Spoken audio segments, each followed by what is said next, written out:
user នៅក្នុង Active Directory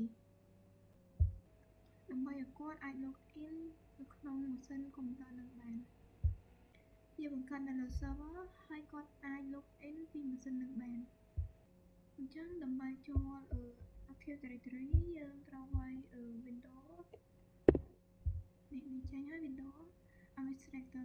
2 ចុចលើវាមកហើយយើងរក Active Directory ហើយយើងរក Active Directory User and Computer ចុចលើវាមក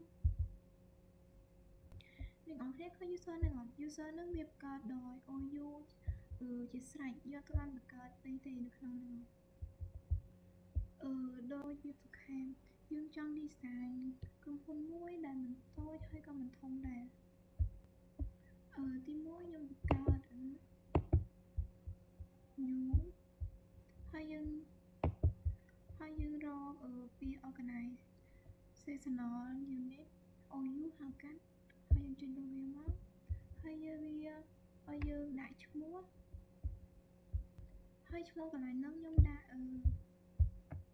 accounting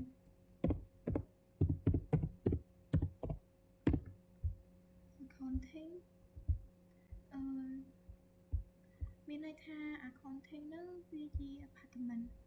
ចំពោះ user ទាំងណានិងកុំព្យូទ័រទាំងណាដែលស្ថិតនៅក្នុងហ្នឹងយើងដាក់នៅក្នុងហ្នឹងចំពោះកន្លែងនេះយើងប្រើការពារការលុបដូចជាសិនជាយើងចង់លុបអីវានឹងពិបាកលុបហើយពេលចង់លុបអីវា smooth ស្មើសម្រាប់ការលុបហើយយើងចុចបង្កើតវាមកអូខេហើយយើងនឹងបាន OU មួយគឺ accounting ហ្នឹងខ្ញុំចង់បង្កើត user មួយចុចអាហ្នឹងមកខ្ញុំចង់បង្កើតដាក់ឈ្មោះវា user ខ្ញុំចង់ដាក់ user ក្នុងនឹងទាំងអស់ហើយចុច OK មកហើយយើងបាន user មួយហើយខ្ញុំបង្កើតមួយទៀតនៅក្នុង account ធីងហ្នឹងខ្ញុំដាក់កុំព្យូទ័រដើម្បីផ្ទុកកុំព្យូទ័រ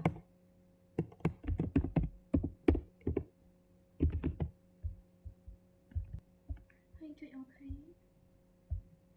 ហើយយើងបាន user មួយហើយនឹងកុំព្យូទ័រមួយអាហ្នឹងជា OU នៅក្នុង domain គឺមាន OU ហើយ OU អាចបង្កើត OU បន្តទៀតនេះអ្នកនរគ្នាបើសិនជាអ្នកនរគ្នាចង់លុបកុំព្យូទ័រនេះ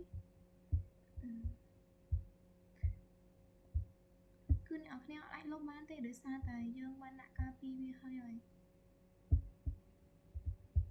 អញ្ចឹងដើម្បីលុបវាយើងត្រូវចុច property គឺយើងចូលទៅនឹងវាអត់ឃើញទេអញ្ចឹងយើងចូលកន្លែង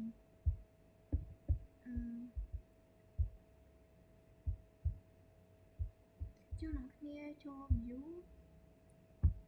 ហើយយក advanced feature ហើយវានឹងបង្ហាញ folder ផ្សេងទៀតហើយយើងចូល accounting របស់យើងមកនេះហើយអ្នកនរគ្នា click ហើយអ្នកនរគ្នាចង់លុបកុំព្យូទ័រ right click ហើយយើងចុច property ហើយយើងចុចហើយអ្នកនរគ្នារកពី object គ្នាដកទីកន្លែងហ្នឹងមកដើម្បីយើងអាចលុបវាបានអញ្ចឹងតែយើងលុបបានទេហើយចុច OK ហើយយើងចុចលុបកុំព្យូទ័រហ្នឹង delete ហើយចុច OK ហើយចុច yes ហើយយើងលុបវាបានវាមានភាពស្មុគស្មាញដើម្បីការពារ folder របស់យើងហើយពេលណាយើងដូចជាច្រឡំលុបអីវាបាត់ឯកសាររបស់យើងអញ្ចឹងវាជួយការពារ folder របស់យើងដែរបើអ្នកនរគ្នាដាក់ advanced គឺវាឃើញច្រើន folder ច្រើនអញ្ចឹងយើងដាក់ទៅ simple វិញទៅយើងដាក់ advanced វិញទៅហើយយើងឃើញ folder តែប្រហែលទេ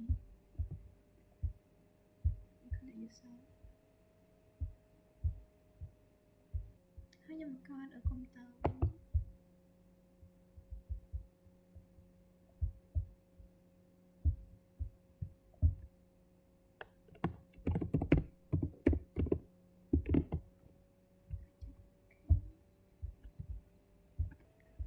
ចូល user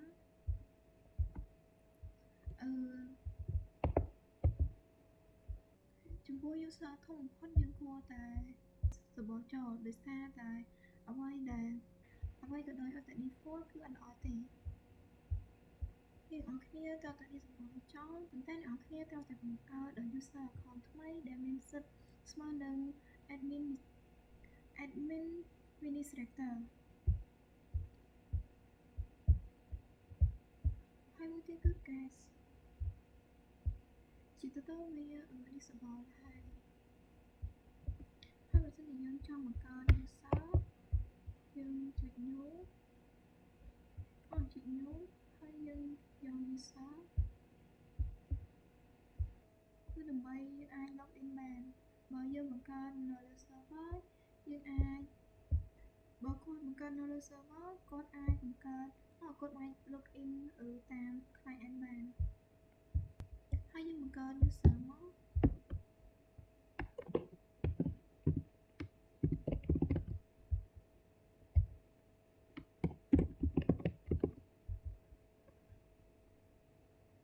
ទូទៅយើងដាក់ y.subcam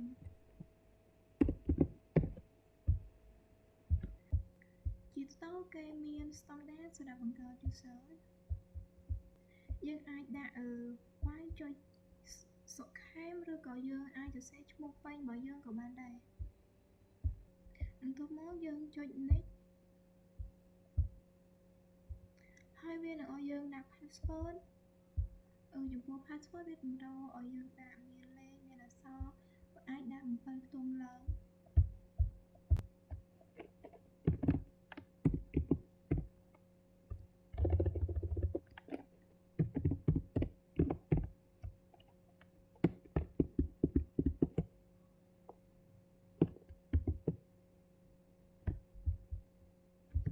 ហើយបន្ទាប់ពីយើងដាក់ password ហើយយើងមកមើលកន្លែងនេះនៅកន្លែង text ហ្នឹងមានន័យថានៅពេលដែល user login គាត់ត្រូវchange password របស់គាត់មុនដំបូងមានន័យថានៅពេលដែលគាត់ login ទៅគេតម្រូវឲ្យគាត់ change password ហើយបន្ទាប់ពីយើងដាក់ password ហើយយើងមកមើលកន្លែងនេះនៅកន្លែង text ហ្នឹងមានន័យថានៅពេលដែល user login គាត់ត្រូវchange password របស់គាត់មុនដំបូងមានន័យថានៅពេលដែលគាត់ login ទៅគេតម្រូវឲ្យគាត់ change password គាត់អាចដាក់ password ទៅតាមដែលគាត់ចង់ដាក់ហើយកន្លែងនេះគឺ user មិនអាចផ្លាស់ប្ដូរ password ខ្លួនឯងបានទេហើយនឹង password never expire ហើយមួយទៀតនឹង account is disable គឺយើងយកអាខាងលើនេះមកបន្ទាប់មកយើងចុច next ហើយយើងចុច finish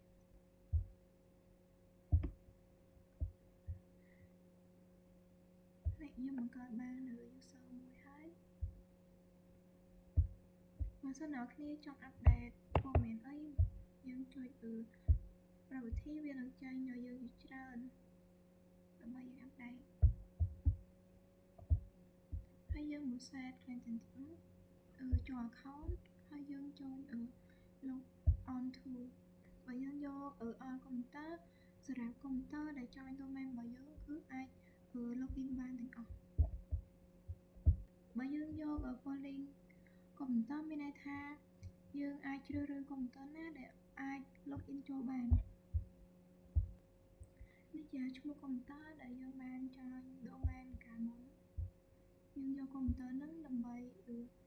login ដើម្បីឲ្យយើងអាច login ចូល account បាន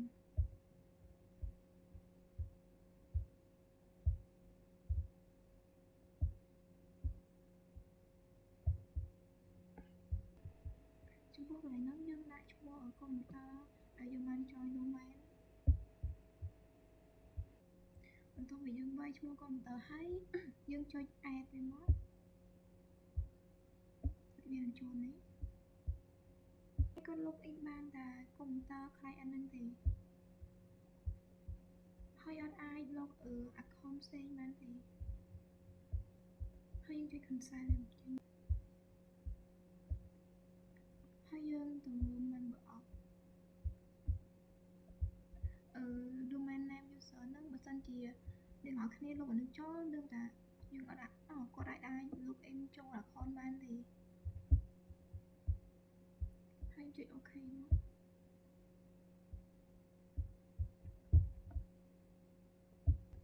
ហើយបើយើងចង់រៀបចំឲ្យមានសណ្ដាប់ធ្នាប់ដូចជាយើងចង់យកសុខាវិញ្ញាណហ្នឹងទៅដាក់នៅក្នុង accounting យើងគ្រាន់តែចុចវាហើយយើងចង់មួយទៅហើយយើងចង់មួយសុខាវិញ្ញាណហ្នឹងទៅខាង accounting យើងចុចមួយមកហើយយើងចុច accounting ហើយយើងចុច user ហើយយើងចុចOK ដល់ពេលយើងទៅមើលនៅក្នុង user យើងនឹងឃើញមានសុខាវិញ្ញាណហើយយើងចង់move កុំព្យូទ័ររបស់គាត់ទៅដាក់ក្នុង accounting ដែរយើងចុច move មកចុច computer accounting ហើយយើងចុចcomputer ហើយយើងចុច OK ដល់ពេលយើងទៅមើលនៅ computer គឺហើយយើងនឹងឃើញ computer មួយគ្រឿងហើយក្នុង accounting ហ្នឹងយើងអាចគ្រប់គ្រងបានទាំង user ហើយនិង computer បន្ទាប់ពីយើងបង្កើតហើយយើងទៅ login មើលaccount ដែលយើងបានបង្កើតហ្នឹងបន្ទាប់មកយើងចូលទៅ client server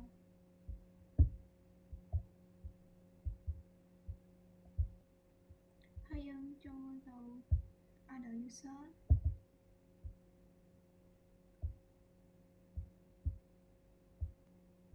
ហើយហ្នឹងយើងវាយusername ហើយនិង password នោះដែលយើងបានកំណត់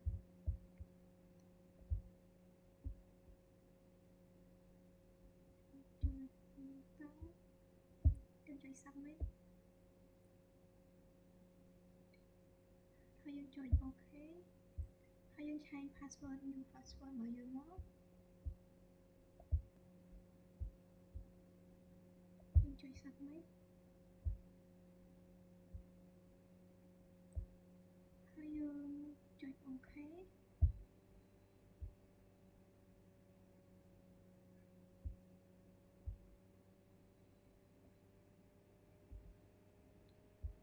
ហើយយើងមើលកន្លែងនេះនៅ account វានឹងឃើញឈ្មោះរបស់យើងញាតិសុខាសុខាញាតិហើយយើងចូល server របស់យើងមក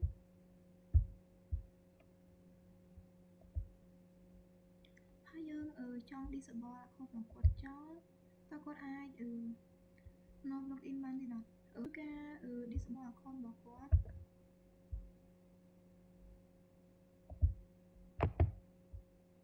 disable account តែយើងdisable account របស់គាត់នៅពេលដែលគាត់កំពុងប្រើគាត់អាចប្រើបាននៅពេលដែលពី3នាទីទៀត account នឹង load out ចេញដោយខ្លួនឯង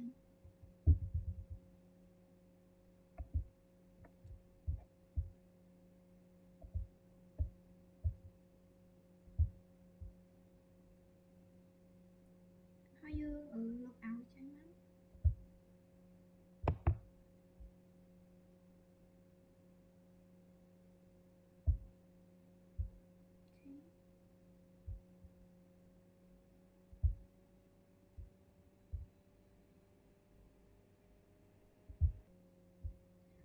ហើយយើងវាយ password account គាត់ចូលមក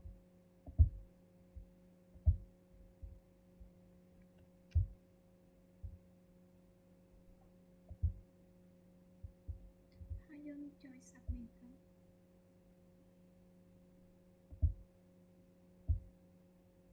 គឺ account ហ្នឹងវាត្រូវបាន disable ហើយអរគុណច្រើនអ្នកនរគ្នាជួបគ្នាវីដេអូក្រោយសួស្តីអ្នកនរគ្នាថ្ងៃនេះខ្ញុំនឹងព្រាយអ្នកនរគ្នាអំពីការបង្កើតក្រុមយើងចូលនឹងមកហើយយើងតែងតែចុចបែបនេះដើម្បីចូលទៅកាន់ Active Directory user and computer វាអាចចំណាយពេលយូរអញ្ចឹងយើង ចង់បង្កើត console ខ្លួនឯងដើម្បីស្រួលយើងជួយប្រើអញ្ចឹងយើងបង្កើត console ខ្លួនឯងមួយ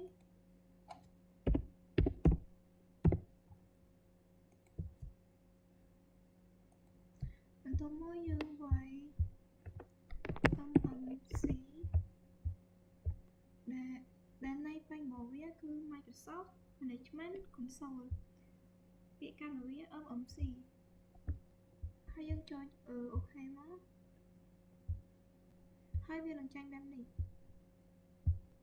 ហើយចំពោះអ្វីដែលយើងច្រើនប្រើញឹកញាប់យើងអាច add នៅក្នុងនោះទៅដើម្បីយើងស្រួលស្វែងរកអញ្ចឹងហើយអ្នកនរគ្នាចុចនៅ file ហើយយើងចុច add remove snap in ហើយយើងឃើញបែបនេះចំពោះអីដែលយើងច្រើនប្រើញឹកញាប់យើងអាច add វាចូលទៅហើយអ្វីដែលខ្ញុំតែងតែប្រើគឺ Active Directory User and Computer ចុចលើវាមកហើយយើង add វាបានបែបនេះហើយយើងចុចអូខេមកហើយយើងឃើញបែបនេះហើយបន្ទាប់មកយើង save វា save as មកយើងដាក់លើ desktop របស់យើងហើយយើងដាក់ឈ្មោះវាមក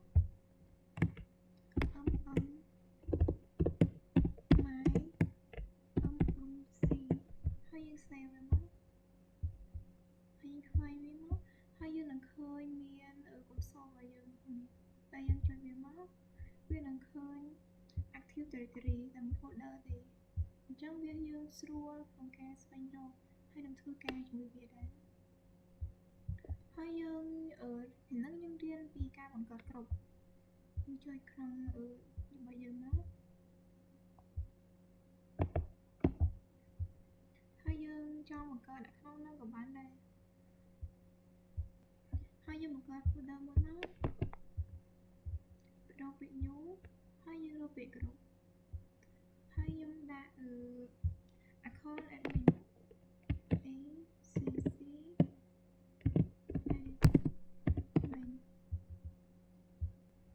ហើយបន្ទាប់មកយើងចុចអូខេហើយយើងនឹងឃើញ account admin ហើយយើងចង់ remove ទៅដាក់នៅក្នុងaccounting យើងចុច accounting ហើយយើងដាក់ក្នុង user ហើយយើងចុចអូខេមកយើងទៅមើល accounting user នឹងឃើញក្រុមadmin account ក្នុងនេះហើយយើងអាចបង្កើតក្រុមក្នុងនេះក៏បានដែរយើងមិនបាច់ត្រឹមចូលមួយឡើងយើងបង្កើតក្រុមមួយទៀតណា assistant account ហើយចុចអូខេវានឹងបានក្រុមមួយទៀតហើយយើងចុច property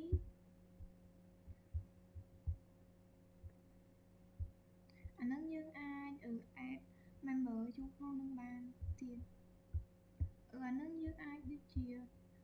ងអាចបង្កើត member នៅក្នុង member នឹងទៀតបាន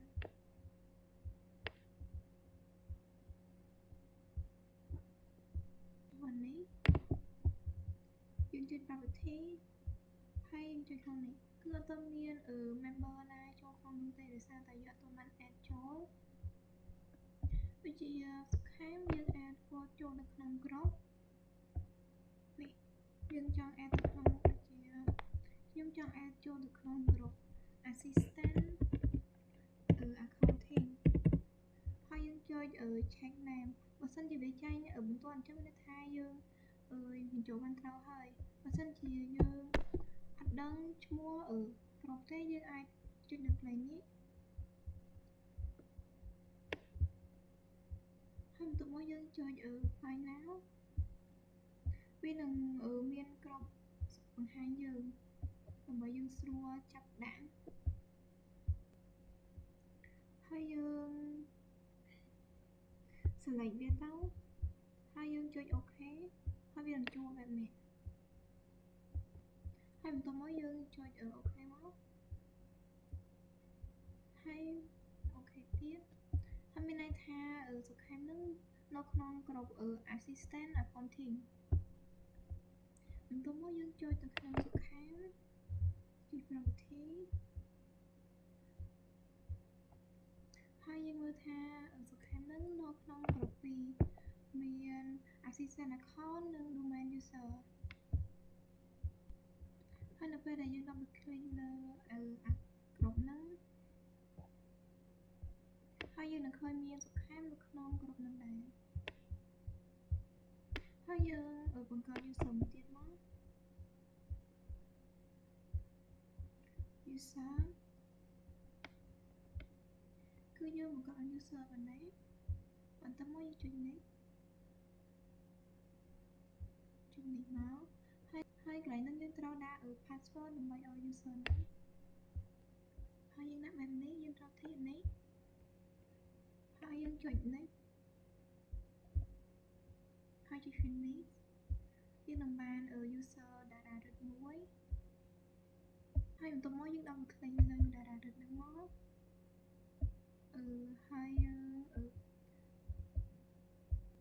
យយើងចុច add ទៅយើងចង់ add data root ចូលទៅក្នុងក្រុមណាក៏បានដែរខ្ញុំចង់ add ចូលក្នុងក្រុមadmin assistant admin accounting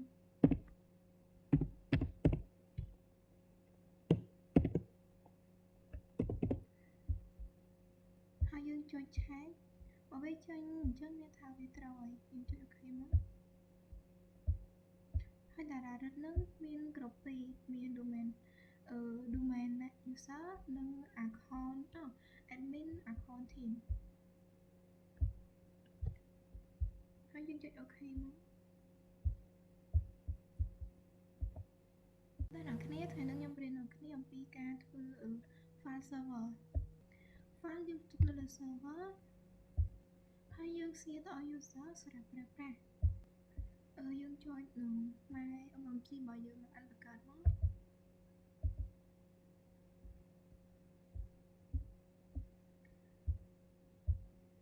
ហើយយើងចូលទៅក្នុង folder របស់យើង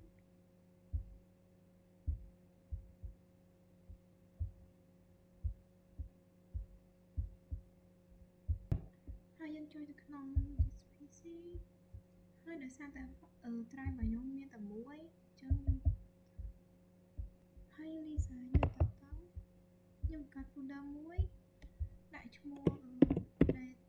data ហើយខ្ញុំចុចតក្នុង data យើងអូខេឃើញហើយអ្វីដែលទាក់ទងជាមួយនឹង file ជាមួយនឹង folder គឺវាទាក់ទងជាមួយ access ហើយអ្វីដែលទាក់ទងជាមួយ access គឺយើងត្រូវប្រើគ្រប់ហើយយើងបង្កើត folder ខ្ញុំដាក់account ហើយ folder មួយទៀតខ្ញុំដាក់finance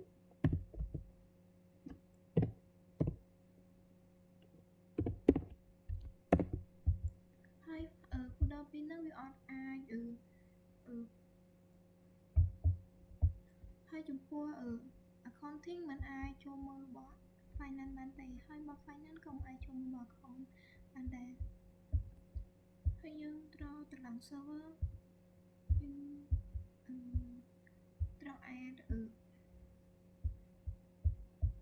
យើងត្រូវ add folder save folder នេះយើងត្រូវ add save folder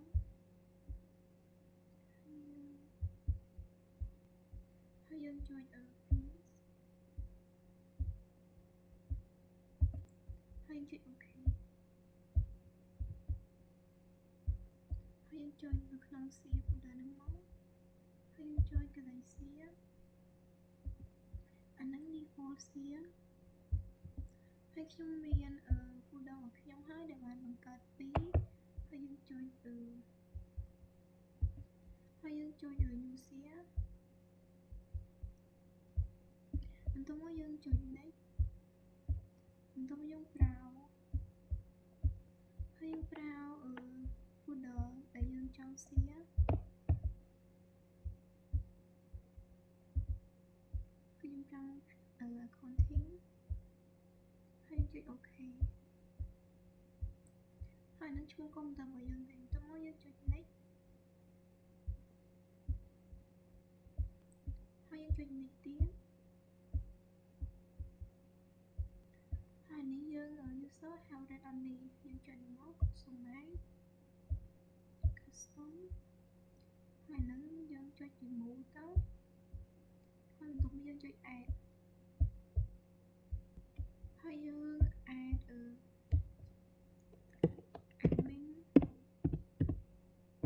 admin account ហើយយើង check name វាអូខេហើយយើងចុច OK គឺគាត់មានសិទ្ធ phone អូខេ phone ហើយយើង add account ទៀត access account យើងចុច check name ហើយចុច OK ចំពោះ assistant យើងអាច read only ទេហើយចុច OK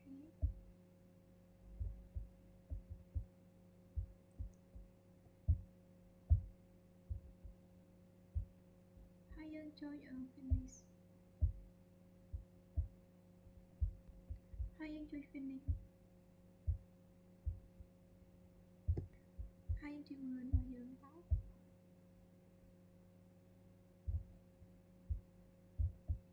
គឺវាមាន share ចូល accounting ចូលក្នុងហ្នឹងនេះ accounting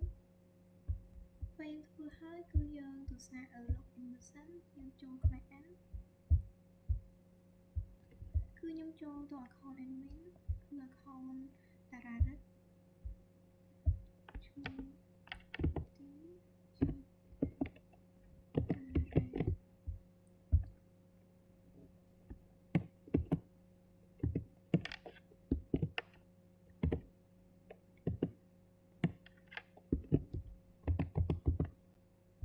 ហើយយើងចុច OK ហើយយើង change password របស់យើង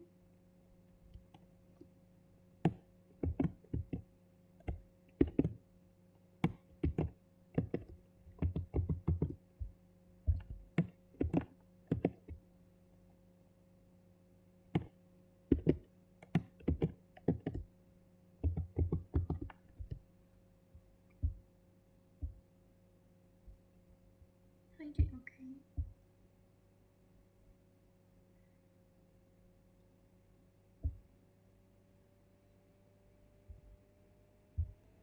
ហើយនឹងយើងនឹងចូល account របស់តារារិទ្ធហើយយើងចុចទៅកាន់ file folder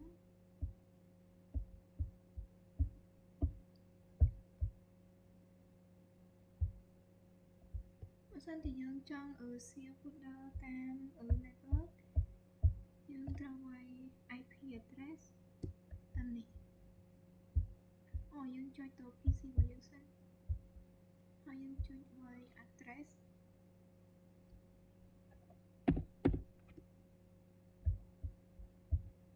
ហើយយើងវាយ IP address របស់ server របស់យើងវាយ slash 190 copy ចុច 168អានឹង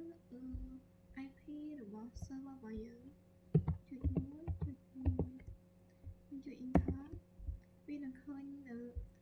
folder accounting ក្នុងនេះហើយនៅក្នុងហ្នឹងយើងអាចបង្កើត file បានដែរជាការ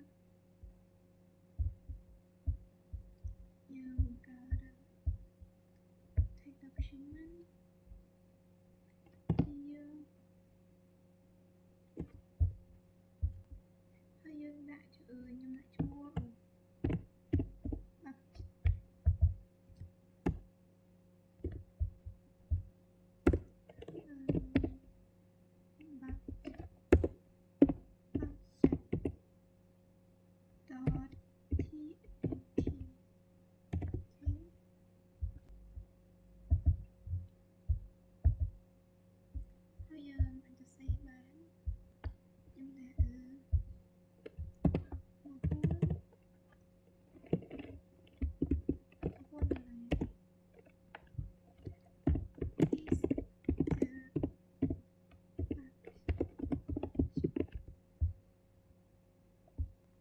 សម្រាប់គាត់អាចយើង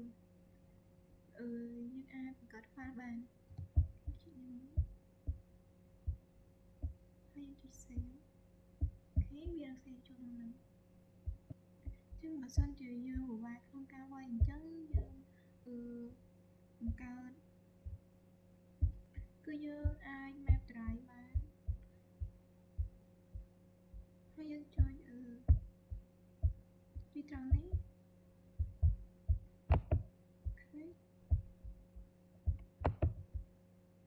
ហើយយើងចុច map network drive ខ្ញុំដាក់នៅក្នុង drive set ហើយយើងចុច pin នេះមកអូខេយើងចុចក្នុង PC របស់យើង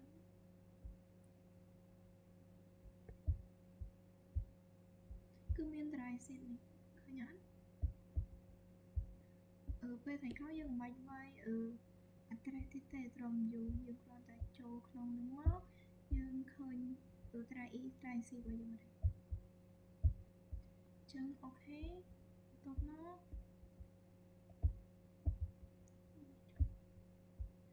បន្ទាប់មកយើង log out ចូលទៅក្នុងសុខាមដែលជា assistant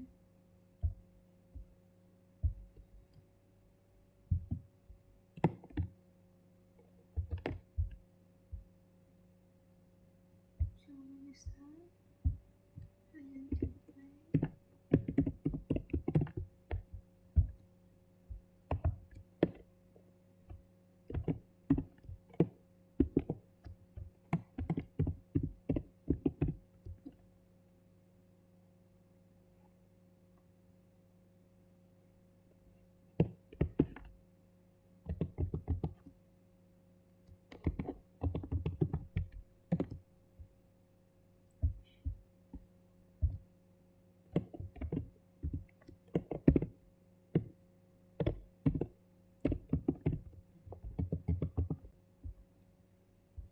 គឺយើងចូលមកក្នុង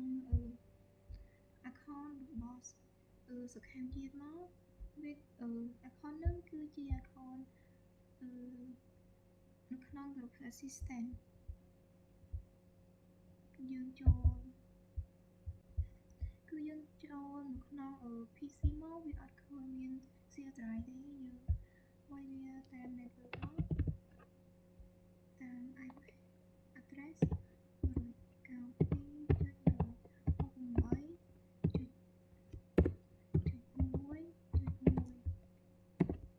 ហើយយើងនឹងឃើញ accounting គឺគាត់ចង់បង្កើត file មួយទៀតគឺបង្កើតអត់បានទេដោយសារគាត់មានសិទ្ធិត្រឹមតែមើលតែប៉ុណ្ណោះអត់អាចបង្កើតដូចជា folder បានទេហើយបើយើងចង់កែអានេះហើយ save គឺ save អត់បានទេឃើញអត់ save អត់បានទេ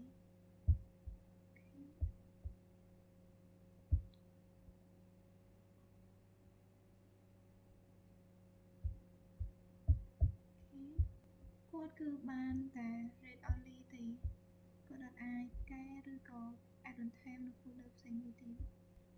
អរគុណច្រើនអ្នកនរគ្នា